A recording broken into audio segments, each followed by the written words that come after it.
Good morning, everyone. This is Stephanie Bolus, and I work here in the Office of Training and Exercises at the Virginia Department of Emergency Management, and we are pleased to welcome all of you to this morning's webinar, Children Separated by Disasters, Reunification Challenges and Resources. Before we get started, you will notice we are presenting in a different format than we have in the past. We have changed over to the Share My Desktop view, and the desktop view we're viewing is the presenters. In order to see both the list of participants and the chat box on your screen, you will need to click on the drop-down menu, which is located in the middle of your screen at the top. Simply click on the participants and chat buttons and place anywhere on your screen you would like.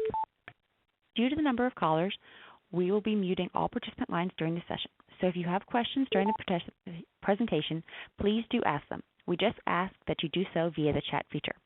Simply type them in and they will be answered in the same format. Or if you would rather ask your questions or make your comments verbally, we ask that you hold these until Sharon finishes her presentation. I will ask you to raise your hand using the Raise Your Hand feature located directly below the list of participants. I will then recognize you individually and ask that that individual only unmute their line. At the end, there will be an opportunity to provide feedback to include suggestions for topics and provide feedback on this presentation. We would very much like to hear your feedback. This session will be recorded and a link will be provided to all registered participants to view the recorded session. Now to introduce our presenter for today, Sharon Hawa. Sharon is currently the Program Manager of Emergency Communications at the National Center for Missing and Exploited Children. She began her emergency management career with the American Red Cross in the greater New York area immediately following the tragedies of 9/11. She spent the next 12 years working and volunteering with the Red Cross disaster response units in both New York and later at their headquarters in Washington, D.C., where she supported critical emergency services, sheltering, mass feeding, the distribution of bulk relief items, and reunification information for the entire community. Sharon also spent numerous years working for the New York City Office of Emergency Management as Human Services Planner and a member of the External Affairs Unit, helping to coordinate assistance during several large-scale emergencies in the New York City area. She also managed the city's Community Emergency Response Team program, which at its peak reached 275 trained members. Sharon has a vast knowledge of disaster planning and operations management, coordinating response efforts, and training large workforces. Sharon is also an Emergency Relief Unit roster member for the International Federation of Red Cross and Red Crescent Societies. Sharon, take it away. Thank you so much, Stephanie, and thanks everybody for allowing me to present today. I'm going to apologize in advance if you hear sniffles. I seem to have woken up with some allergies today. But I did want to take an opportunity to just say I will take questions at the end, and as Stephanie said, if you have any questions throughout, feel free to use the chat feature. Throughout my years as an emergency manager, I can tell you that regardless of the size or the type of disaster, there's always been one common thread. There's always been somebody who's been looking for someone else in the disaster. And 9 times out of 10, these reunification issues have sorted themselves out because we've become so reliant on our little handy-dandy cell phones that whether it's several hours after a disaster or even several days after a disaster, people seem to find each other. SMS text might work, phone lines might still work, landlines might still work. Facebook has become, Twitter and Facebook have become a very part of the social norm now in reaching people through disaster channels whenever there's a disaster that happens. So we've adapted, but there are still pockets of people, vulnerable populations, at-risk populations that may not have access to this kind of technology, to these communications resources. And the group that I'm going to refer to specifically are children. So as I mentioned, 9 times out of 10, yeah, we tend to find each other. But what if it was that one time where communication systems are down? You're at work, your children are at school or at childcare. An earthquake happens, a no-notice event happens, or a short-notice event happens, and basically you've got phone lines down, communication resources down, and roads are impacted. How are you going to get to your loved ones? And that's what we've seen in disasters in the past. Yes, technology is becoming more robust, but there's still going to be people who do not have access to this technology. And we're, as part of the National Center for Missing and Exploited Children, we're really advocating on behalf of children and getting emergency managers to really think about children in a much broader perspective when we're looking at disasters. So let me start by just sharing some information with you about the National Center. I've advanced the slide, so Stephanie, if you can't see the advanced slide, please let me know. So we're a 501c3. We get a lot of our funding from the Department of Justice to fulfill our mandate of helping to find missing children, to combat child sexual exploitation, and also provide child safety information to the public. Our headquarters are in Alexandria, Virginia, but we do have regional offices in California, in Florida, in New York, and in Texas. We also have a variety of different staff, which I'll explain in a little bit, scattered throughout the country as well. Our main audience, so to speak, is law enforcement. We work very closely with law enforcement throughout the country. We provide assistance to law enforcement and families and victims of abduction and sexual exploitation. And we also work with a lot of other child-serving organizations for any cases involving missing and exploited children. We do have a bunch of different initiatives that we're working on. I'll name just a few just so you can kind of get an idea of all of the things that we're doing. We have an initiative where we work with social services agencies throughout the country to help law enforcement with children who go missing from foster care. Oftentimes these children are endangered. They'll do whatever it takes to survive when they run away, and unfortunately it leads to putting themselves at risk and in danger. So there are often times where a child will be a chronic runaway, and law enforcement throughout the country may not have the resources to continually devote to helping to find this child or children.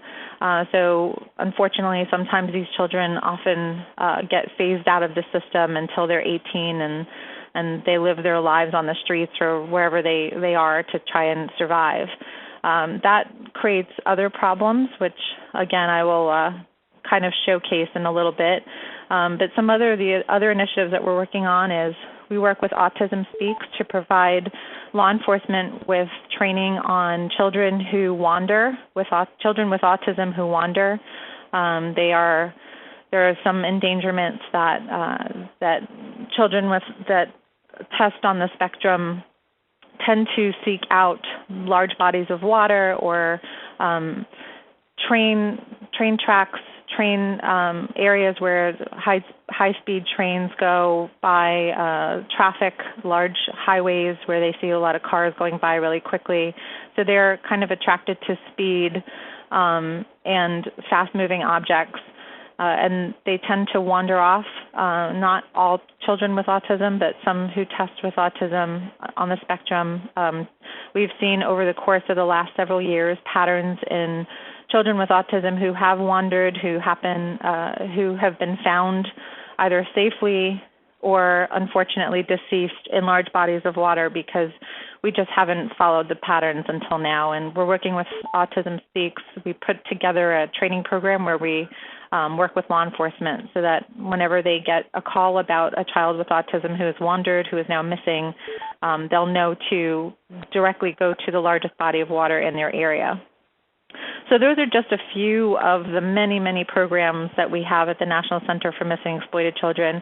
NECMEC, as we're often referred to, has been around for 30 years. We are sort of the brainchild of John Walsh, who, as many of you know, was the host of America's Most Wanted and now is the host of CNN's The Hunt. He is often our spokesperson on those high media cases. But he is a parent of a child who, at 6 years old, his son Adam in 1981 was abducted and later found murdered. And he's gone on with his wife and his family to advocate on behalf of children and has really done a lot of work in that area. And because of him and his family, the National Center has been created and is basically thriving and working on a number of different initiatives to really help keep children safe and work with all of the child-serving organizations and law enforcement throughout the country. So I'm not going to go through every single one of these programs and services, but this just kind of gives you an idea of a good majority of the programs and services that we offer. I will focus specifically on the disaster resources that we offer, so I've kind of narrowed down that list to highlight these resources. The very first one is our 24-hour toll-free hotline, 1-800-THE-LOST, which is the phone number that you often see on the missing children's posters that are on the backs of trucks and in some of the large retail department stores. That toll-free hotline, that call center, is located in Old Town Alexandria in Virginia. I'm actually sitting in the corner of that, and my office is in that call center. And it is a very, very busy call center. We get about 400 to 500 calls a day, not all relating to different missing children's cases. Some of them are the same missing child case, maybe getting calls from different agencies and entities working on the case. We do have another call center, which I will refer to later on in the presentation. Next is our missingkids.com. Is our website where you can get a lot of great information as a parent, for school teachers and educators, for social services agencies, for law enforcement. We are building our emergency response, emergency management section so that you can get some information. We do have a couple of things up already that you can take a look at, missingkids.com/disasters. There are a number of different divisions. Missing Children's Division is the division I work under. There's also the Exploited Children's Division that works on exploitation cases and sex trafficking cases. And then we have a Case Analysis Division. And this is kind of handy because I like to highlight this in my presentations because a lot of folks don't know that this resource even exists. And I think it's very crucial for emergency managers to have access to this. Our Case Analysis Division provides analysts to the U.S. Marshals Service to work on to be part of their sex offender tracking team. Basically what the sex offender tracking team does is analyze where all the non-compliant sex offenders are in a given time. So day to day, if we get a missing child case reported to us and it's not clear to us who the child was abducted by, we will run a non-compliant offender check around the zip code of where the child was reported missing to see if we could track where all the non-compliant offenders are and whether or not they might have involvement in this abduction. This was particularly handy in Superstorm Sandy. New York State reached out to the U.S. Marshals Service to run a sex offender check of all of the sex offenders in the state, and they were actually able to identify several of the non-compliant offenders making their way downstate or out of state. Offenders usually use chaotic scenarios like a disaster to try and either take advantage of the situation to their benefit by either leaving and trying to get off the grid or by trying to access the community that's been impacted because of the chaos. So it really is an important resource to take note of, and using your relationships with your local state U.S. Marshals Service representative, you can actually identify the best way of reaching out to them in a disaster in the state. The next division is the Family Advocacy Division. They are our mental health unit. They are a group of mental health workers that have work with parents of children who've been abducted and returned, and how do they cope with the family dynamics moving forward, or children who've been abducted and have never been found to this date. So we provide a lot of short-term counseling and a lot of long-term counseling referrals in their community. We also work with a lot of we have a team of parents and grandparents, aunts and uncles who provide peer-to-peer counseling and support to other parents that may have just encountered the same situation. So there's a lot of great resources there within the Family Advocacy Division. And then under Missing Children's Division, we do have a number of different resources. The first is our Forensic Services Unit, which does a lot of the cool age progression photos that you'll see oftentimes where a child may be abducted at a very young age, and then 10 years goes by, the child's still missing. Well, we still use we try to push out information about that child, but the best and fastest way to reunify a child is by using a photograph. So we will do an age-progressed photo using photographs of the child's parents, and then we'll progress the photo to the child's current age, best guesstimate as to what the child would look like. And then this technology has really led to a lot of recoveries. There are a lot of great success stories out of these age-progressed photos. But the Forensic Services Unit also does a lot of work on facial reconstruction and image identification. So if they find remains of a child, they will work to try and put together what that image of that child may have looked like. It's really amazing what they can do. They've got access to a lot of different laboratories and a lot of different biometrics resources, and they are incredibly critical in the missing child cases on a day-to-day basis. And they have been a great resource to have in a disaster as well. And we've worked very closely with them within our Forensic Services Unit and our laboratories in providing support to disaster-impacted states where victim identification resources were needed. So that's another area that can be tapped into. And then Team Adam and Project Alert. One Team Adam member could also be a Project Alert member. They're basically retired law enforcement personnel who have had many, many years' experience in homicide investigations and search and rescue operations and missing children's cases. Some of them even have canine operations experience. Our Team Adam unit are our paid consultants, and they provide day-to-day support to any law enforcement agency around the country that requires technical assistance on a missing child case. That technical assistance can come by way of phone or literally in-field presence. They've been very, very critical in a lot of the high-profile media cases that you've heard over the past several years, missing child cases. Our Project Alert team has our volunteer base, which focuses specifically on the fatality management side of things. They provide victim identification support to medical examiners, forensic anthropologists, and any sort of DMORT teams that might need additional support in providing identification services. So they will work primarily with our Forensic Services Unit. Then we have our transportation support, which is basically several air, rail, and motor coach carriers that have partnered with us to provide free transportation, reunification support by way of transportation, either across state lines or from one part of the state to another. So if a child needs to be reunified with his or her family, we could use air, rail, or our motor coach carrier partners to do that at no cost. That's another resource that NCMEC could offer the state at the state's request.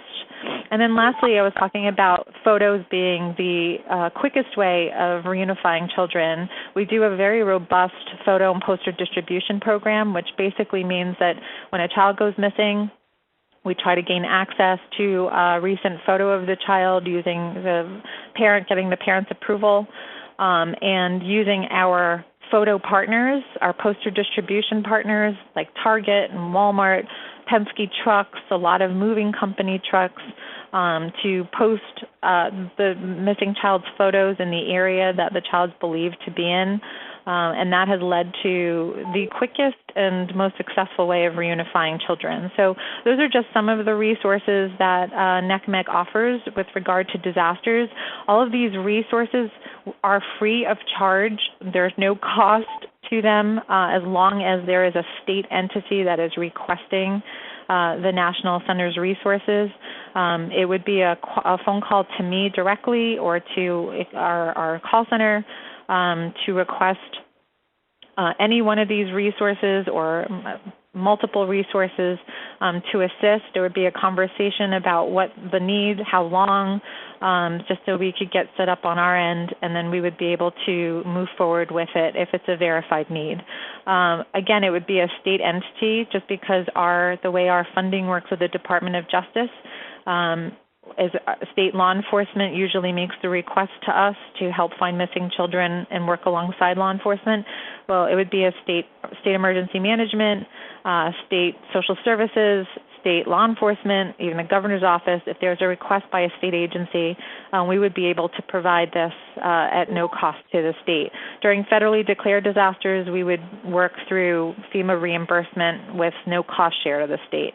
So again, all of these are free resources to the state that can be tapped into to help with reunification support. Oops, this is not working.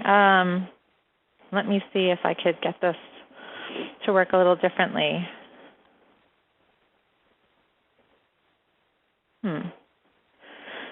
Well, let me just reiterate.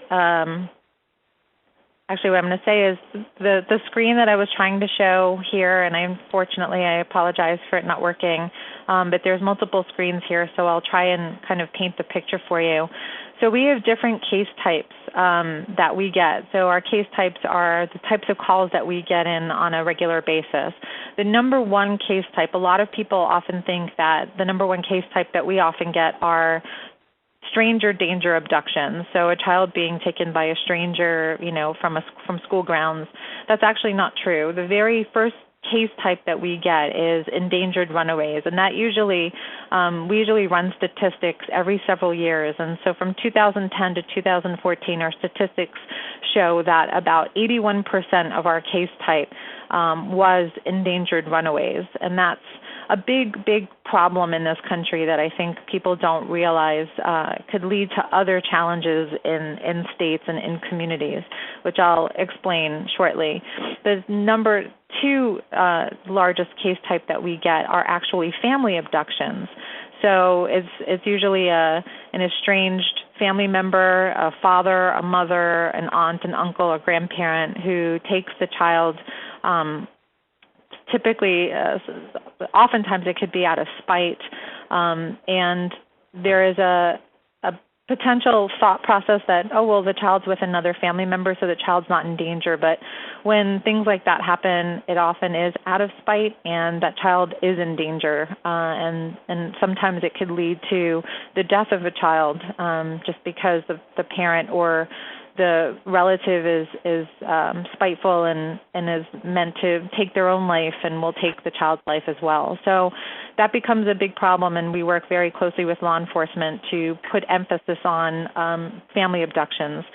The third largest case type that we get is sort of our other category. It's lost, injured, or missing. So we don't know if the child has run away, if the child wandered off, if the child was abducted, but whatever the case is, until we get some additional information about that child, that falls under our lost, injured, or missing, or otherwise other category.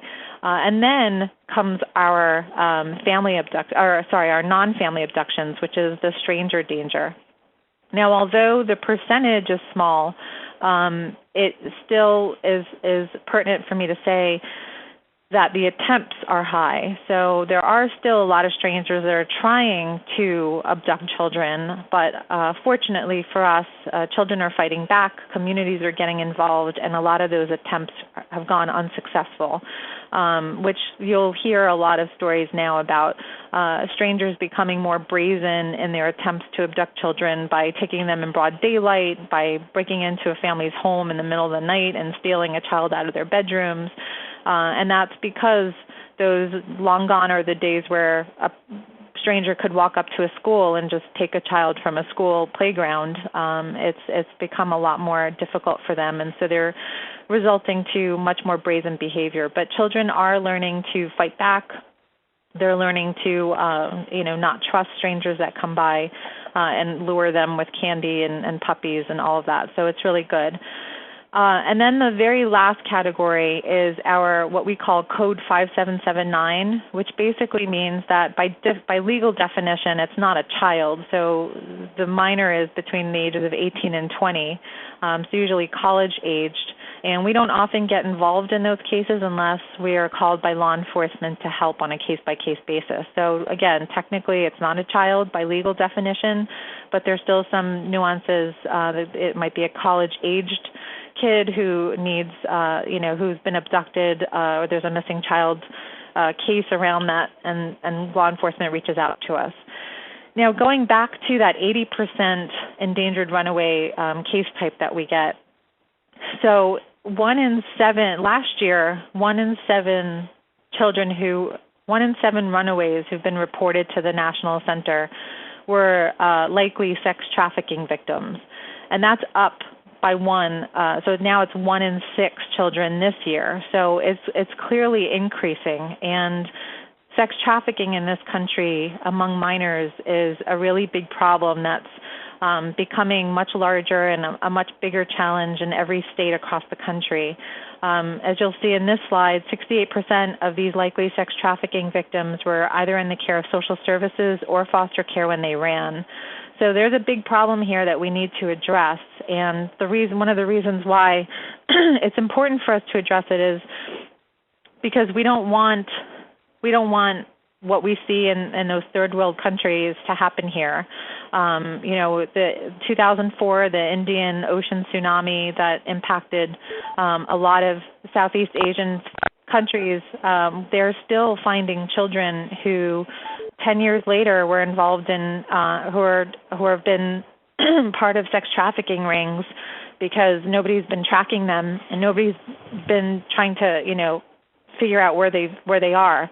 Well, and I apologize that you can't see these slides, but the pictures behind this one slide. But for the last 2 years, and for the last several years, I should say, there have been a lot of effort in trying to break up sex trafficking rings during even a Super Bowl event. So in New Jersey, they found 16 minors as part of a sex trafficking ring in the Super Bowl 2 years ago, and last year in Arizona, there were about 25 to 30 minors that were found in a sex trafficking ring. So if these traffickers are using these party scenarios, these large mass population events to sell children or recruit children, then why wouldn't they utilize large-scale disasters in this country to do the same? There really hasn't been any emphasis put in trying to correlate the two, sex trafficking with disasters in this country. Thankfully, we haven't had large enough disasters since Katrina to really hear about those types of scenarios. But that's not to say that can't happen or that we shouldn't be made aware of it if it does happen. There are a lot of indicators that trafficking victims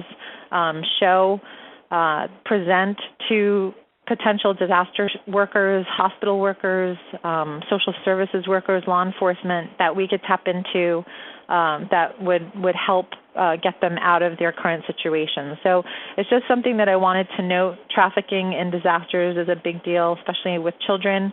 It doesn't just happen in third world countries. It can happen here. It happens here every day. So it's really important for us to really look at that.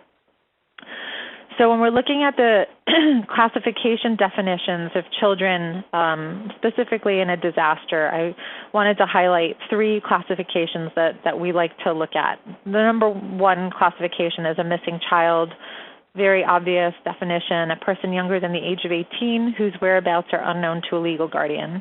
There are also 2 other classifications that are important to note. A separated child could be a child who's separated from both parents or from their legal or customary primary caregiver, but not necessarily from other relatives. So it could be a multifamily household where the parents don't want to be have to worry about every single one of their children, so they provide a couple, they give a child over to a relative or a friend or a godparent or a trusted adult to care for their child until they can be reunified after a disaster. We saw that a lot during Katrina, parents giving their children to, entrusting the care of their children with their godparents or with neighbors or teachers or with grandparents, but sometimes that could also lead to problems later in the reunification process. But then the biggest classification that I think is the most important and provides a lot of the challenges, presents a lot of the challenges in a disaster, is an unaccompanied child. So that's basically a child who's been found, but we don't know the whereabouts of their parents or legal caregivers. So it's really important to determine how to best care for that child until reunification could happen.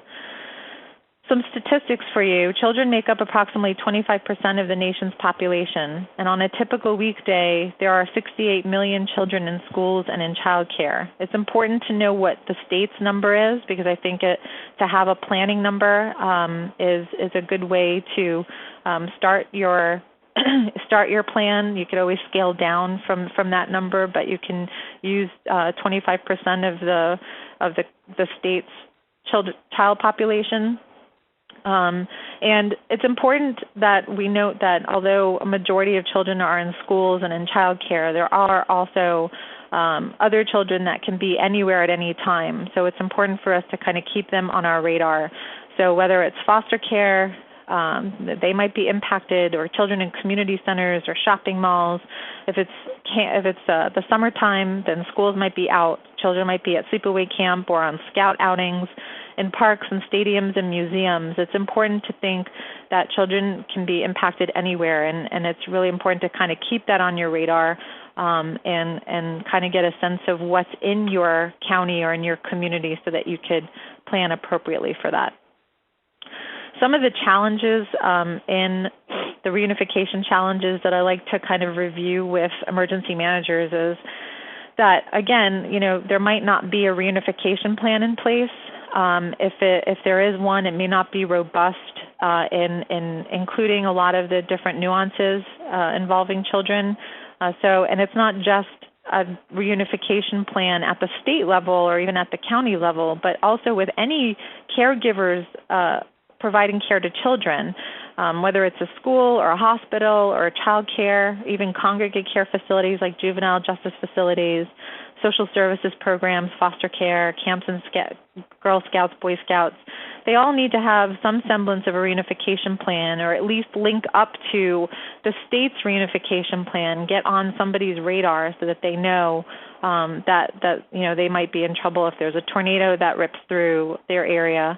We saw a lot of Midwest tornadoes that impacted child care facilities, and it took a really long time for emergency management and rescue efforts to be to help out those child care facilities, because they didn't even know that those child care facilities were in their community, let alone impacted. So they weren't prioritized, and they had to literally try and dig out themselves until search and rescue teams could come and help. So it's really important to kind of get on the radar, know what's in your community. And also, when you're looking at developing your reunification plan, if you don't have one yet, is think about who the designated entity will be to manage efforts. So if there's a day-to-day missing child case that comes up, it's typically law enforcement that the family will call, and the law enforcement agencies will help to try and find that family.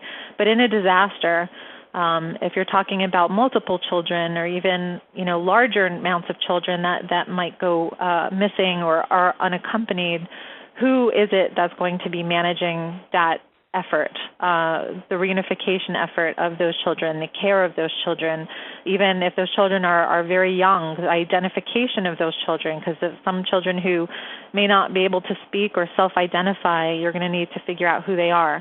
So you need to figure out who that entity is to manage efforts. And a lot of states, social services has been brought on to manage a lot of the unaccompanied minor elements of disasters. So if that's the case in this state, then are they being brought to the table during blue sky days? Are they working on a plan with you to help build all of the elements of reunification? And you can't necessarily have a child reunification plan without the rest of it. So the general population also needs a reunification plan, because if you have an unaccompanied minor, you still have to find the child's parents. So reunification as a whole is a big missing piece to the disaster puzzle that we really need to focus on and prioritize with sheltering and evacuation, because reunification happens as soon as the disaster hits. It could happen even during the evacuation phase. Then you've got to worry about the convergence of worried parents and loved ones. If information is not being disseminated right away about where people could go to find their missing relatives, their missing loved ones, their children, they are going to congregate in all of the areas that might impede search and rescue efforts, that might impede the work of law enforcement and all of these other entities trying to, put a response, execute the response operation. So it's really important to have an information plan that will provide information to worried parents and loved ones so that they know where to go to get information, or where to go to call to report that their child's missing, or that they found a child and they don't know who the child belongs to.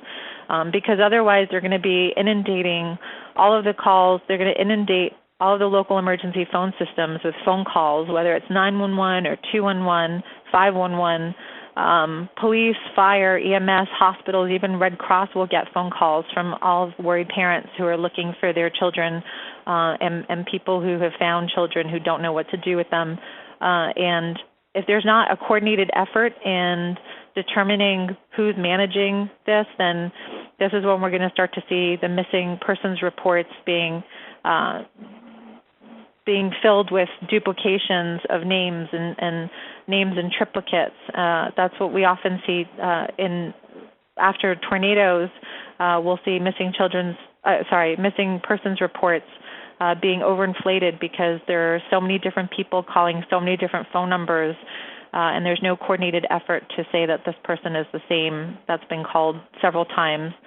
So having a call center or some sort of coordinated system to collect information from parents who are looking for children or people who are reporting children that they found is the fastest way to be able to coordinate those efforts and work with whoever the designated entity is in responding to those calls. And then you have to worry about the unaccompanied minor. So whether it's one person or 100, one minor or 100 minors, you have to worry about their care before you worry about their reunification. So who is going to provide care for them? Is there enough capacity in the county or at the state to provide that level of care for them? How long is that care going to be needed for? Does the child have any special needs, medical needs? And then you have to worry about their reunification. And I mentioned, who's going to really worry about their protective custody and their capacity. And then how do you know who to release them to? What we saw during Katrina was a child may have been cared for in a hospital, and then all of a sudden when the child's being ready to be released to a parent, you've got 3 different individuals claiming the child as their own. Mom is saying, no, he doesn't go home with dad. Dad is saying, no, he lives with me. And the grandparent is saying, this child lives with me on a day-to-day basis, and there's no legal paperwork. So who do you really release the child over to? And there's no real answer for that. The custodial release issue is probably one of the biggest, most challenging issues in a disaster scenario. So having it brought up as a county or at the state level is important to address, because when a disaster is not during business hours, and you need the court system to kind of step in and determine who that child goes home with, it's really important that you figure out a way to do that in an expedited fashion, so that child doesn't become a temporary ward of the state for an X number of time until court systems could come back up and running. So it's important to realize how to manage that custodial release.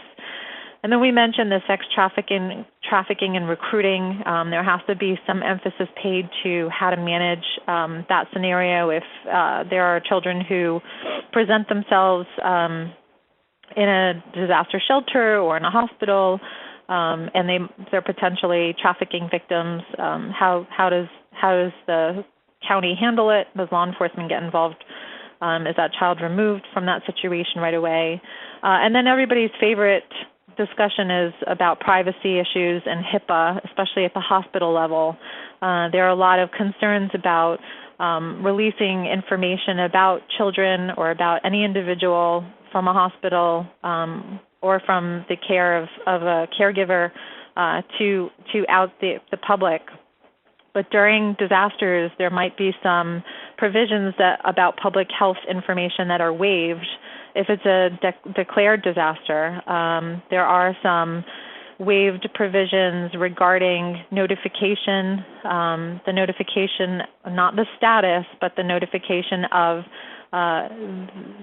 the patient with a loved one who might be looking for them. So it says healthcare providers can share patient information as necessary to identify, locate, and notify family members, guardians, or anyone else responsible for the individual's care of the individual's location, general condition, or death. So it's important to note that there are some provisions that are waived. You can look up more information on the links here, and I will be happy to share any more information that I know about this at the end of the presentation. During Katrina, it was the first time that we were really involved in a disaster scenario. As I mentioned before, we normally handle the day-to-day cases. But what we saw during Katrina was that a lot of families were being separated, forced separation during evacuation. So as the buses were trying to take in the hundreds or thousands of people, try and get them out of harm's way, people were bum rushing the buses and, in their haste, sweeping away children from the hands of their parents. And children were ending up on one bus, and a parent would end up on another bus, and there'd be no collection of information about those individuals, and they would end up in separate parts of the state in separate general population shelters. And as we know, general population shelters, if there are unaccompanied minors in general population shelters with other individuals who we know nothing about, that could lead to some issues and some challenges for potential challenges for the child and for the disaster staff that's managing the shelter. We also saw during the rescue phase that a lot of children were being separated from their family members as helicopters and boats were arriving to pull people off of the rooftops. There may have been room for one or two children or one or two individuals, and parents always gave over their children first, thinking that another boat or helicopter would be right around the corner or a couple minutes away. Oftentimes it would take a half an hour or several hours until a boat or a helicopter would come back for the parent, and a child would go again on one side of the state and the parent would go to the other side of the state, and there's no collection of information. So it was really important for the state too, when the state realized that there were a bunch of unaccompanied minors in general population shelters scattered throughout the country, they issued the Department of Children and Family Services for the state of Louisiana got involved, and they actually opened up a separate unaccompanied minor shelter run by Child Protective Services and law enforcement. And they collected all of the unaccompanied minors in these general population shelters so that they can be brought to a safe facility. And they were taking pictures of them, trying to get some information about those children so that they could help run the reunification effort and try and find these children's parents. There were no photos to utilize in a lot of these cases because a lot of parents that were calling that were missing children, obviously 10 years ago, technology wasn't as robust, so people didn't have access to phones or didn't have phones to begin with. And there were no real photos. We were called to assist by the Department of Children and Family Services for the state of Louisiana. They called and requested some Team Adam members to help with the reunification efforts. So we had Team Adam folks in the unaccompanied minor shelter trying to take information about the children. We were not there to manage the shelter. We were there to collect information about the children and put together posters and canvassed the community to see if we could figure out where the parents were of these children, and we worked with if in the cases of children who are missing, parents, if they didn't have photos of their children, we would try and figure out who the child's school photographer was, and access the most recent photo of the child through their school photographer and use that. So a lot of the photos that you saw on CNN that were running were actually photos of the child during their school photography session.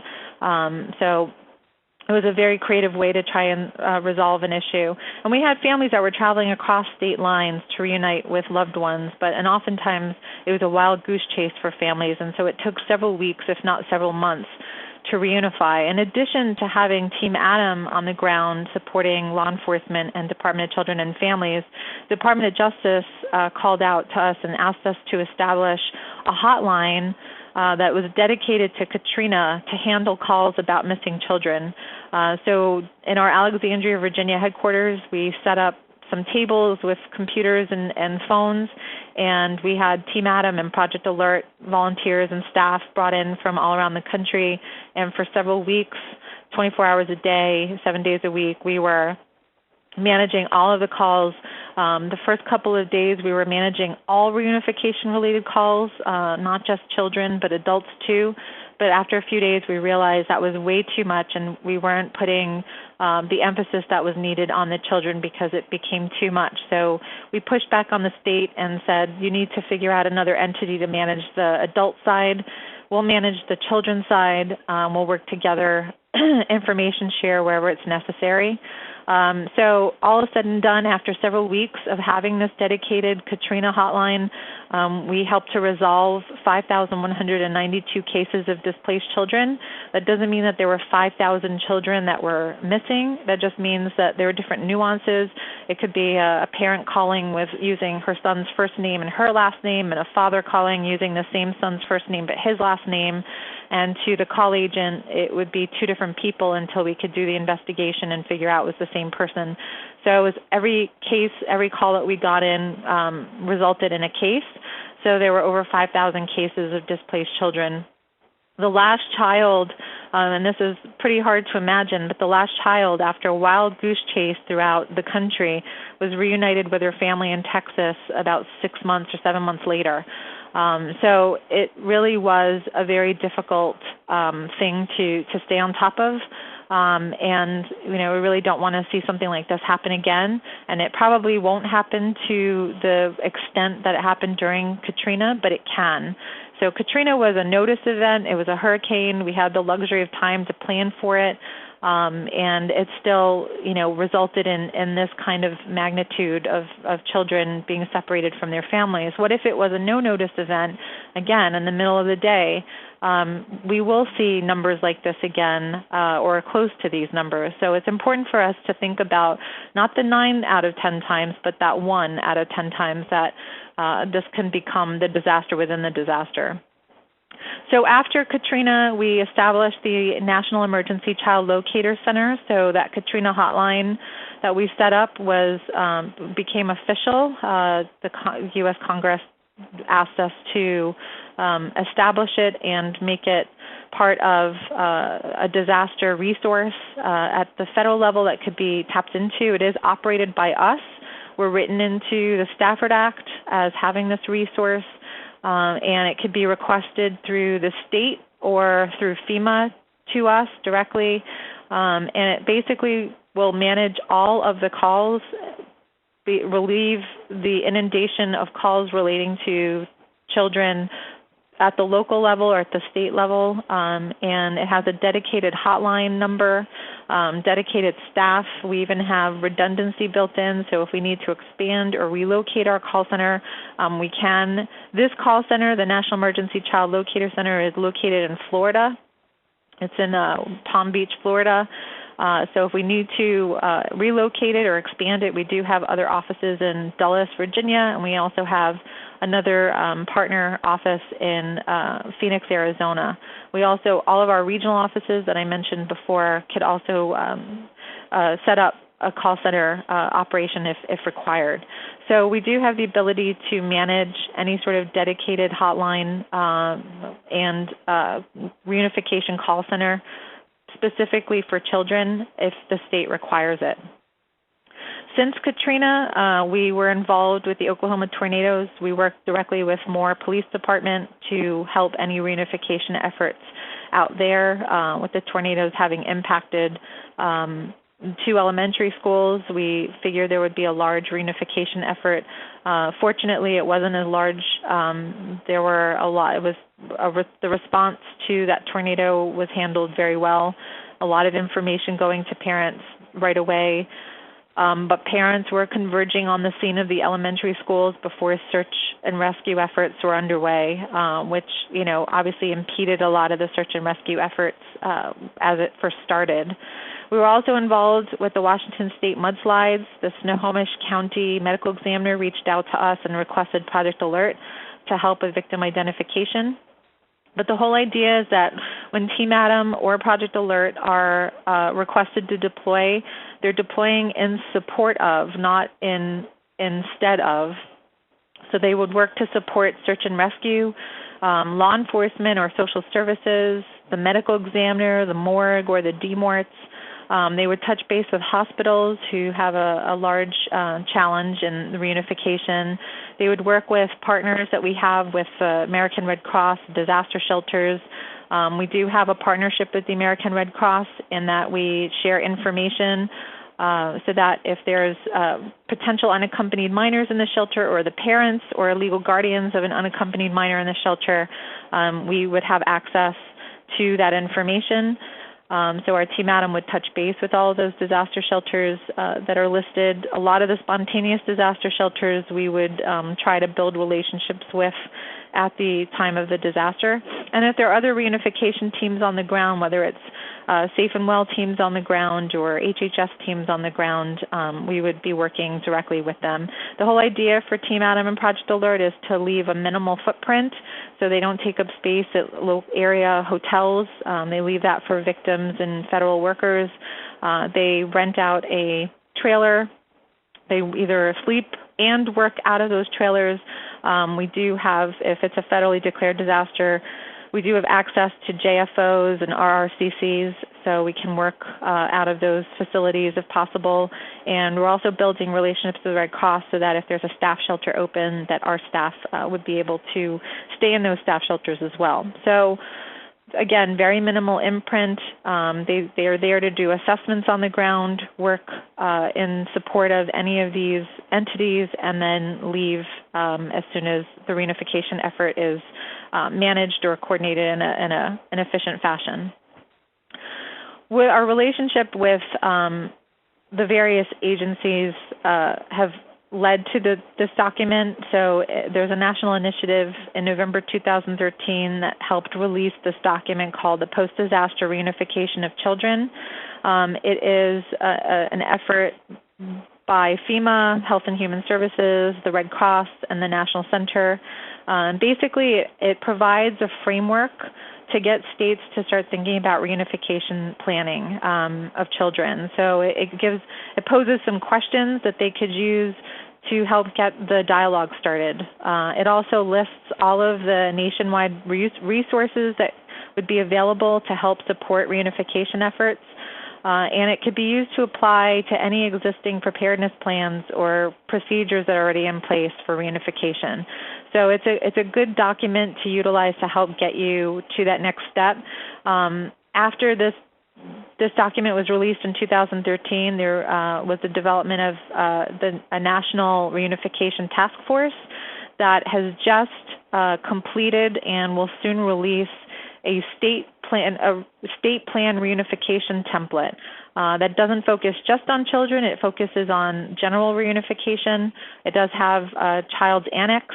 That annexes a lot of the material that's in this document, but the state can use that to help build their reunification plan. It will be coming out soon. I think it's going through 508 compliance at the FEMA level right now, and will be released very shortly if it hasn't been already.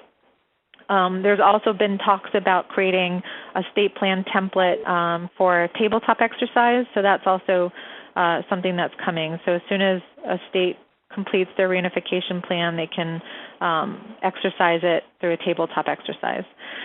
Then there's another tool that through our collaboration with FEMA, we were able to complete. It's called the Unaccompanied Minors Registry. It's a data collection tool, the first one of its kind at the national level, that is used to track any unaccompanied minors that might be found by members of the public. So members of the public who might be evacuating, or if it's social services or law enforcement who are aware of several unaccompanied minors that are in their care, they could go on this website and put some information in about the kids, and then that information goes directly to the National Center and only to the National Center. It's not a database that people can search. It's just information that goes directly to us, and it helps us do two things. Number one, it helps us become aware of that child, and we work directly with law enforcement or our Team Adam members on the ground to collect that child and help work on that reunification.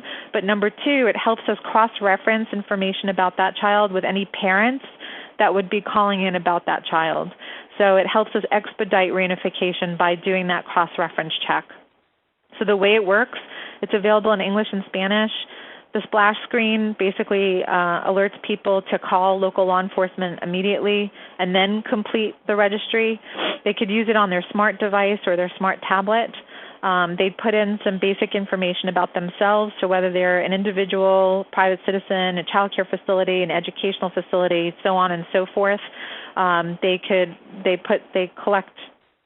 click on who they are. They put some basic information about themselves, their name, their phone number, and any additional information that they would care to share, but at the very least, their name and phone number. Then they have the ability of either reporting a single child or reporting multiple children. So just for purposes of continuing, we'll go with single child. The third screen basically asks questions about the child's location, so the date that you found the child, the time, and the description of where you found the child. So you may have found the child on the corner of Maple and Leaf Avenues.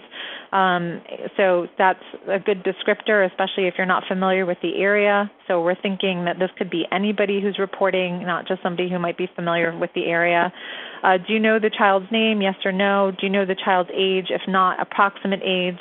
You continue down that form. It asks some additional information about the child, and the required fields have us asking questions about the child's clothing, the child's gender, their hair color, and any additional information not required would include the child's race, their build, their eye color, even their dentition, their complexion, if they're carrying something, if they have any scars or marks on their face. Then the very next screen, you'll see at the very top there's a reporting progress bar that shows you that you're almost more than halfway done. So you might have found the child at the corner of Maple and Leaf, but where are you now?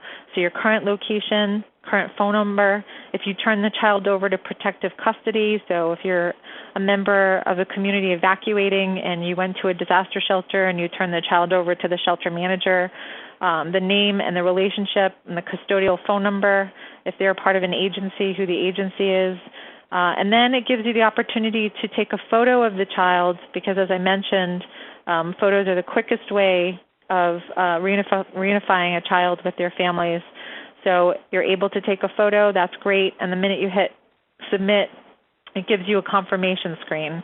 So it's a series of 5 screens without the splash screen that basically walks you through providing information about the child.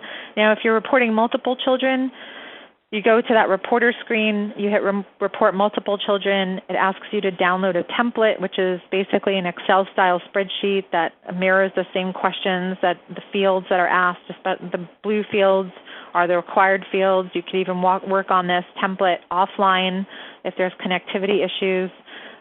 Then you upload it. You will need connectivity for that. If there's, during disasters, you have a lot of those mobile roving vehicles that go by providing hotspot or temporary Wi-Fi. You upload the document. You could add a picture to any one of these fields, and then you hit confirm. You hit submit, and you get a confirmation screen. So it gives you the ability to do a batch upload rather than having to do multiple single uploads. and it could take up to 1,000 names if needed. Hopefully, we'll never see that. So, for more information about the Unaccompanied Minors Registry, you can go to missingkids.com/disaster response. But also, we do have missingkids.com/disasters.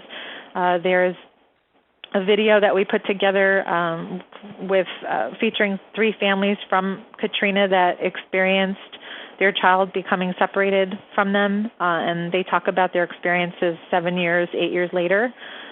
So if you want to watch the video, you can watch it online, or you can request copies of that video through the online, or you can contact me directly, and I'm happy to provide you with that video and answer any questions, or if you are interested in this presentation, me doing it again with larger audience in your respective agencies, let me know.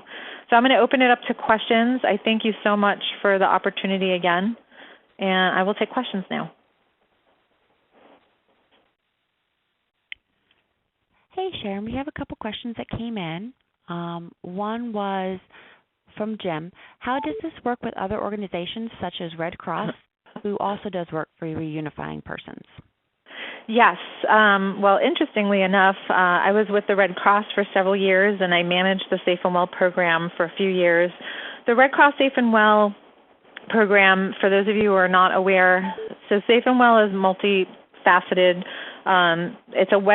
It's a web portal that allows people to put information about their whereabouts on a volunteer basis, and it allows them to share as much information as they want about themselves, where they are currently. What it doesn't do is allow children to register on the website. So that's one aspect of Safe and Well.